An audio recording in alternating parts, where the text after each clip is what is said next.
Kiranya Anda dapat menikmati kebaikan hati Tuhan dan hidup dalam ketenangan hati yang Ia limpahkan kepada Anda di dalam Kristus. Mari kita merenungkan Yosua, Yosua 9 ayat 1 sampai 27. Ini tentang pertemuan Yosua dengan orang-orang Gibeon, di mana Yosua ditipu oleh orang-orang Gibeon. Kita berdoa. Terpujilah Engkau Tuhan yang memberikan firman-Nya untuk menerangi dan menguduskan hidup kami. Amin. Jadi ceritanya itu orang Gibeon itu mendengar, orang Gibeon tuh udah dekat-dekat Ais itu ya. Karena setelah Yeriko kemudian mereka maju ke Ai, dan setelah Ai kemudian nanti mereka akan melewati Gibeon. Ya kan? Mereka akan melewati Gibeon. Dan ketika orang Gibeon mendengar apa yang sudah dialami oleh tetangga mereka yaitu Yeriko dan Ai, mereka gemetar dan mereka berinisiatif, ya kan? Ini berinisiatif untuk membuat siasat sehingga mereka yang duluan, mereka jemput bola istilahnya. Mereka pura-pura datang dari jauh, ya kan? Mereka berpakaian compang-camping dan kemudian untuk menunjukkan bahwa mereka baru berjalan dari daerah yang sangat jauh. Supaya apa? Ketika mereka sampai ke orang Israel akan kasihan sama mereka dan mengikat persahabatan. Padahal daerah Gibeon itu tidak terlalu jauh. Karena memang setelah itu nanti mereka akan sampai juga orang Israel ke Gibeon untuk kemudian bisa menaklukkan Gibeon. Tapi orang Gibeon membuat seolah-olah mereka orang yang dari sangat jauh lalu berbelas kasihan dan akhirnya mengikat persahabatan. Dan benar saja ketika bertemu dan kemudian oleh para tua-tua dan oleh Yosua sendiri, mereka bilang, "Kamu dari mana?" dan mengadakanlah siasat itu orang-orang Gibeon ini, dan kemudian singkat cerita mereka mengadakan persahabatan. Tapi firman Tuhan menulis begini, lalu orang-orang Israel mengambil bekal orang-orang itu tapi tidak meminta keputusan Tuhan. Maka Yosua mengadakan persahabatan dengan mereka dan mengikat perjanjian bahwa ia akan membiarkan mereka hidup, dan para pemimpin umat itu bersumpah kepada mereka.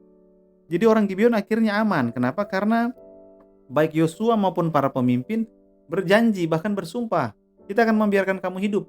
Kenapa? Kasihan kamu. Kasihan. Padahal daerah mereka, rumah mereka nggak jauh dari situ. Nah, itu ceritanya. Judul yang diberikan LI adalah Akal Orang Gibeon. Jadi orang Gibeon punya akal untuk apa? Supaya mereka aman.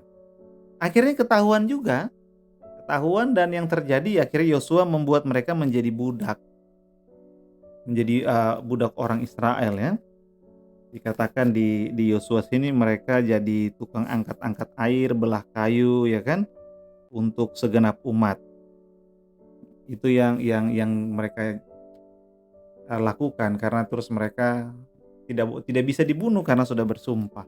Sehingga orang Gibeon dengan akal mereka menipu Yosua dan segenap pemimpin bahkan umat Israel.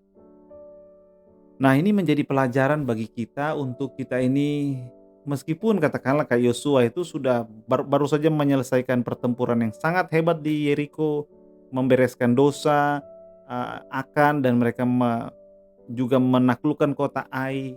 Sudah 2 kota ditaklukkan dengan kemenangan yang gemilang.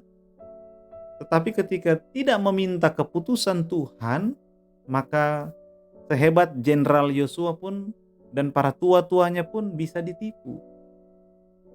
Maka mari kita melalui pelajaran Yosua ini, kita perlu untuk merendahkan diri kita di hadapan Tuhan, untuk kita ini meminta keputusan Tuhan.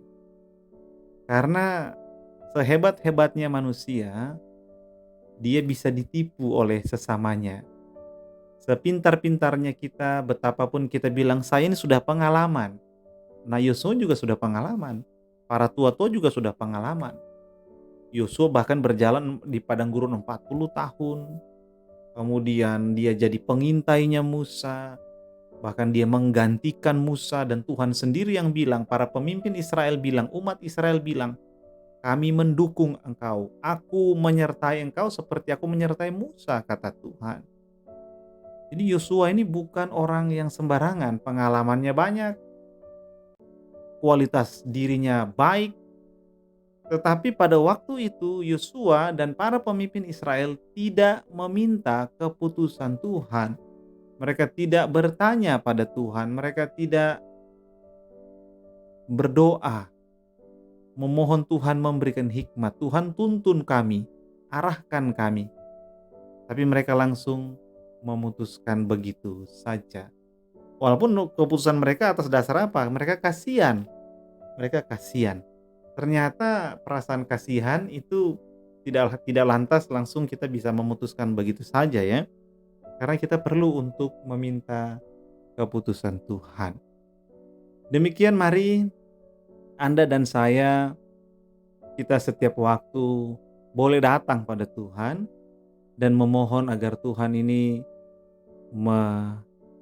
mengarahkan kita, memimpin kita, supaya paling tidak kita tidak ditipu orang, kita tidak dimanfaatkan orang, disalah mengerti orang, lalu kita jadi malah yang rugi, ya kan? Kita butuh Tuhan untuk menolong kita, untuk menuntun kita, memberikan kita hikmat, supaya kita tidak salah langkah. Demikian, kita selalu membuka diri di hadapan Tuhan untuk menerima hikmat dan tuntunan Tuhan supaya kita tidak salah melangkah. Amin.